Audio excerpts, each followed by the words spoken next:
అందరికీ ఈ కార్యక్రమానికి వచ్చినటువంటి సోదరీమణులకు అందరికీ నా హృదయపూర్వక నమస్కారాలు తెలియజేస్తున్నాను. సంక్షిప్తంగా ఆ విషయాలన్నింటినీ కేబినెట్ మీటింగ్ లో ఒకే మంత్రి జైపాల్ రెడ్డి గారు 45 నిమిషాలు మాట్లాడారు. అక్కడ అందరు మంత్రులు ఒక పక్కన, ఒక్క జైపాల్ రెడ్డి గారు ఒక్కడు. కేబినెట్ లో మాట్లాడి కేబినెట్ లో పాస్ చేయించడంతో అయిపోలేదు. బిల్లు మొత్తం 300 మంది పార్లమెంటు సభ్యుల్లో ఒకే ఒక్క సభ్యుడు, తెలంగాణ గురించి మాట్లాడేటువంటి సభ్యుడు లోక్సభలో జైపాల్ రెడ్డి గారు చేస్తున్నాం.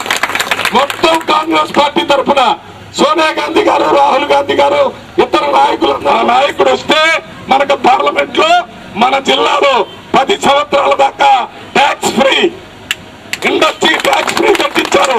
అది సారే పెట్టించింది. 10 సంవత్సరాలు వెనుకబడ్డ జిల్లా ఈ జిల్లాలో ఎవరైనా మాజీ ఎమ్మెల్యే, కాబోయే ఎమ్మెల్యే, రేపటి తెలంగాణ రాష్ట్ర కాంగ్రెస్ ప్రభుత్వంలో మంత్రిగా వెలుగొందబోయే వ్యక్తి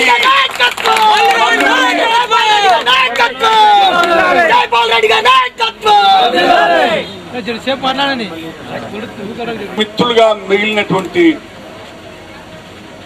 మీ అందరి పెద్దలు, నాకు మిత్రులు రంగారావు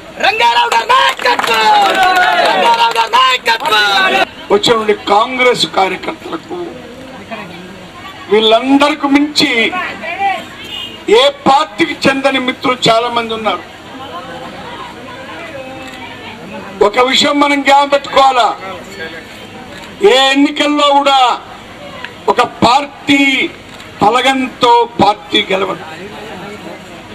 తటస్థుల యొక్క ఓట్లతోనే పార్టీ గెలుస్తుంది. ఇంగిత జ్ఞానం ఉన్నవాళ్ళు, మా సొంత ఊరు మాడుగుల నుంచి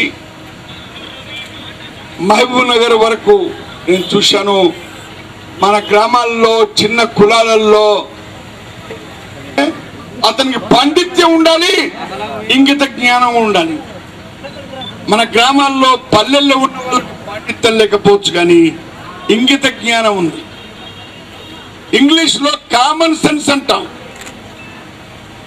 అది చాలా అన్కామన్.